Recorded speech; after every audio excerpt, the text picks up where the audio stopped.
नमस्कार दोस्तों, स्वागत है आप सभी लोगों का एक बार फिर से। रामायण में रावण ने बताया इस पौधे की जड़ को जो भी गले में धारण करेगा वह रातों रात मालामाल बन जाएगा। कहने का मतलब है कि दोस्तों ऐसे व्यक्ति की दुर्भाग्य तत्काल दूर हो जाएंगे। दोस्तों रावण बहुत बड़ा ज्योतिष का ज्ञान रखते थे, रावण बहुत बड़ा तंत्र विद्या का ज्ञान रखते थे और रावण ने तंत्र विद्या के आधार पर शनिदेव को अपने चरण में झुका करके रखा था, अर्थात शनिदेव के सिर पर अपने पैर रखते थे। तो भगवान श्री राम की कथा में लंकापति रावण के बिना जो भगवान श्री राम की कथा है वह अधूरी मानी जाती है। दोस्तों त्रेता युग में जन्मा रावण एक ऐसा दुष्ट राक्षस था जो भगवान शिव का अनन्य भक्त था। ये दुष्ट नहीं बल्कि परम ज्ञानी भी था। दोस्तों जो रावण का जन्म ब्राह्मण राक्षस कुल में हुआ था, लेकिन इसके अंदर राक्षसी प्रवृत्ति के गुण भी थे और ब्राह्मणी प्रवृत्ति के गुण भी थे। ब्राह्मण होने के कारण इसमें समस्त वेद व शास्त्रों के अच्छे ज्ञान थे। दोस्तों रावण ने अपने तपोबल के आधार पर ब्रह्मदेव से भगवान शंकर से कई प्रकार के वरदान भी प्राप्त किए थे। रावण से जुड़े कुछ ऐसे राज हैं जिन्हें बहुत ही कम लोग आज जानते हैं और इनसे अनजान भी। जैसे कि रावण को हमने सभी राक्षसों के राजा के रूप में जानते हैं। इसका संबंध ब्रह्मा जी से भी है। वाल्मीकि रामायण के अनुसार लंका का राजा रावण परमपिता ब्रह्मा जी के वंशज था। ब्रह्मा जी के मानस पुत्र जो पुलस्त ऋषि थे उनके पुत्र विश्रवा हुए और उनके विवाह राक्षस कुल की कन्या कैकसी से हुआ और कैकसी से ही रावण कुंभकर्ण विभीषण का जन्म हुआ। तो रावण ने एक अपने किताब लिखी है जिसका नाम है रावण संहिता। जो लोग रावण संहिता के बारे में जानते होंगे उनको जरूर पता होगा। रावण संहिता एक ऐसा दुर्लभ प्राचीन किताब है जिसमें कई तांत्रिक जानकारी मिलते हैं। जी हाँ दोस्तों, कई तांत्रिक जानकारी मिलते हैं। रावण ने रावण संहिता में ग्रह नक्षत्र को कंट्रोल करने का, उसे अपने वश में करने का, शत्रु से विजय प्राप्त करने का एवं आकस्मिक धन प्राप्त करने का अनेक साधन बताए, जिसमें यक्षिणी साधना के बारे में भी जानकारी बताए हैं। रावण ने लोगों को सम्मोहित करने के अनेक विद्या भी बताए थे। रावण के बारे में यह भी कहा जाता है कि जो व्यक्ति रावण को एक बार साधारण व्यक्ति देख लेता था वह रावण के वशीभूत हो जाता था। रावण एक ऐसा दिव्य तिलक का प्रयोग करता था जिसे मस्तक पे लगाते ही लोग उनके वशीभूत हो जाते थे। तो आज मैं आप लोगों को रावण संहिता के आधार पर कुछ ऐसे जड़ के बारे में बताऊंगा जिसे रावण ने स्वयं बताया। इस जड़ को धारण करने के बाद व्यक्ति के अंदर में अद्भुत शक्ति आ जाती है एवं माता लक्ष्मी बंध जाती हैं। दोस्तों वीडियो में आगे बढ़ने से पहले कमेंट बॉक्स में जय श्री राम जरूर लिखना और अभी तक हमारे चैनल को सब्सक्राइब नहीं किए हैं तो चैनल को सब्सक्राइब जरूर कर लेना। दोस्तों इस प्रकार की जानकारी बहुत ही सुंदर होते हैं।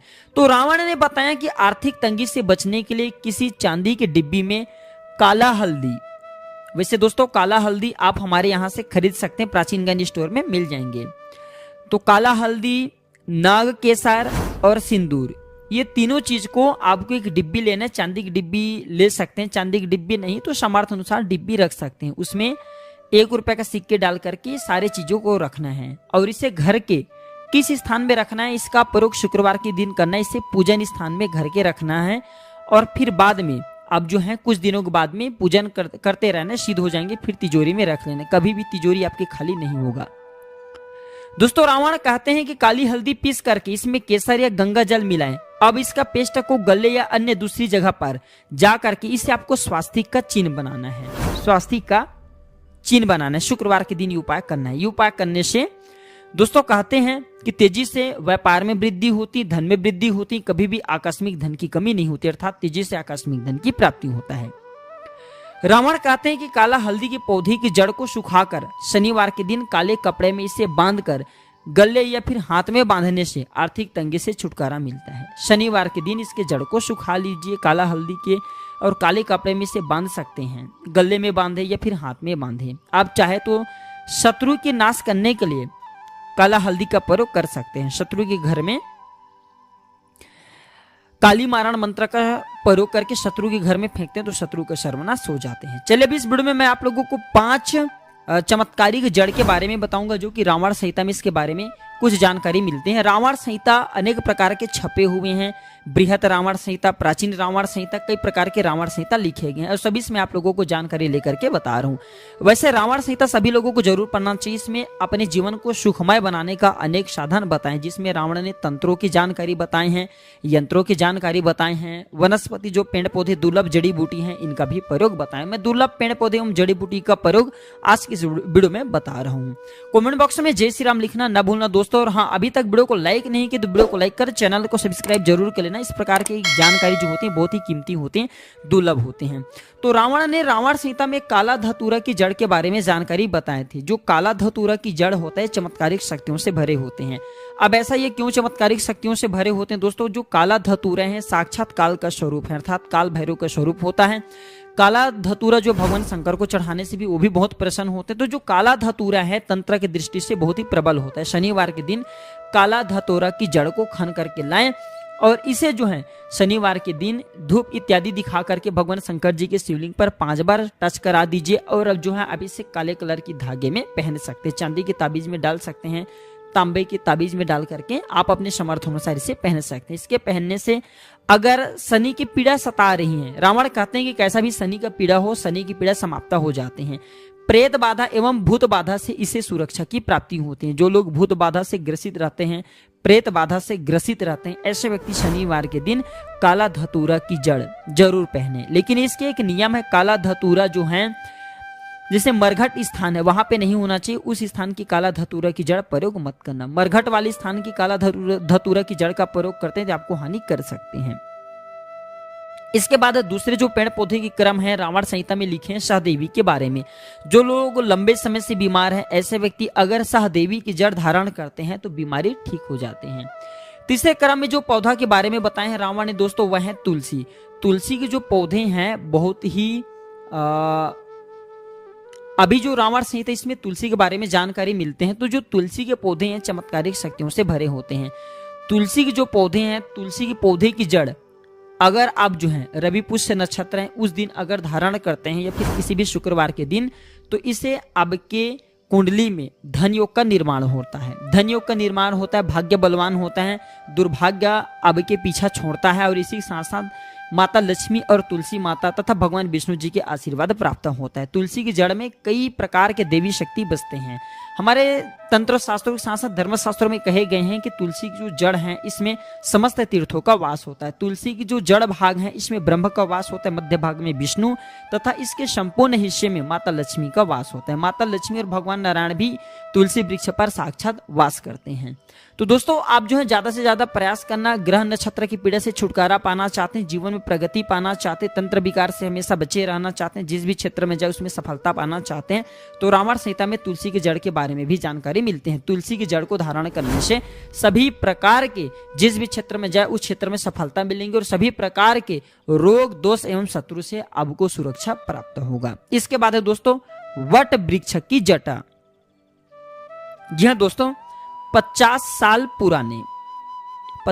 पुराने जो वट वृक्ष की जटा जमीन को छूता हो, ध्यान से सुनिए, जो वट वृक्ष की जटा जमीन को स्पर्श करता हो, छूता हो, इस प्रकार के वट वृक्ष की जटा को चांदी की ताबीज में डाल करके सोमवार के दिन धारण करें। सोमवार के दिन धारण करने से सौभाग्य की वृद्धि होती है, दुर्भाग्य दूर होता है तथा दोस्तों आप जो है हमेशा इस संसार में सभी प्रकार के भौतिक सुख को स्वतः प्राप्त कर लेते हैं। दोस्तों ये जो तांत्रिक वस्तु हम बता रहे हैं, तांत्रिक वस्तु आपको पहनना है और इसी के साथ में मेहनत जरूर करना है। मेहनत से ही रंग मिलते हैं। लेकिन दोस्तों कभी कभी ऐसा होता है कि हमारे मेहनत जितने करते हैं, मेहनत की तुलना हमें जितने फल मिलना चाहिए वो नहीं मिल पाते। तो इन तांत्रिक पेड़ पौधे जड़ी बूटी का प्रयोग करके आप जो है ज्यादा से ज्यादा लाभ ले सकते हैं। इसके बाद दोस्तों अंतिम बता रहा हूँ, पीपल की ऊपर में चढ़ा जो मिट्टी होता है ये बहुत ही चमत्कारिक होता है, बहुत ही ज्यादा इसका उपयोग होता है दोस्तों। लेकिन आप लोगों को इसके जानकारी नहीं, जानकारी के अभाव में केवल आपके लोग मिट्टी रह जाते हैं। तो पीपल के वृक्ष पर जो ऊपर में पीपल के वृक्ष में चढ़ा हुआ जो मिट्टी होता है चमत्कारिक शक्तियों से भरा होता है। तो इसे आपको शुक्रवार के दिन लाना है और इसे ला करके आपको अपने घर में पूरी तरीके से छिड़क देना। दोस्तों इससे धन दौलत की बढ़ोतरी होता है, घर में कभी भी धन दौलत की कमी नहीं आती। तो दोस्तों रामायण संहिता कहीं ना कहीं किसी न किसी दृष्टि से हमारे लिए बहुत ही उपयोगी है। रामायण संहिता में बहुत सारे रावण ने कई ऐसे सुझाव दिए, कई ऐसे उपाय बताए हैं जिस उपाय को अपना करके आप अपने जीवन को सुखमय बना सकते हैं। जीवन में चलिए कैसा भी आपके बाधा हो, तकलीफ हो, परेशानी, उसे आप चुटकियों में समाप्त कर सकते हैं, सभी प्रकार की समस्याओं से छुटकारा पा सकते हैं। तो आप भी हमारे वीडियो में बताया कि रामायण संहिता के उपायों को अपना सकते हैं, अपना करके देख सकते हैं, आपको लाभ जरूर मिलेंगे। दोस्तों रामायण संहिता एक ऐसा दिव्य प्राचीन ग्रंथ है जिसका प्रभाव रामबाण है, ये अचूक प्रभाव देता है। हम जितने भी जड़ी बूटी बताएं इनका प्रयोग जरूर करें, खासकर वीडियो समाप्त करने से पहले जो 5 जड़ी बूटी बताए हैं वो बिल्कुल ही प्रयोग में लाएं, आपको लाभ जरूर मिलेंगे। तो आशा करता हूं दोस्तों ये जानकारी आपके जीवन में कल्याणकारी साबित एवं मंगलमय साबित जरूर होंगे। अगर किसी भी प्रकार के डाउट है, मन में कोई क्वेश्चन है तो कमेंट बॉक्स में बिल्कुल ही पूछें, आपकी मदद की जाएगी। तो आज की जानकारी बस इतना ही, हम जल्द जुड़ेंगे आप सभी से किसी ने और अच्छे जानकारी के साथ। आज की जानकारी बस इतना ही, धन्यवाद, नमस्कार।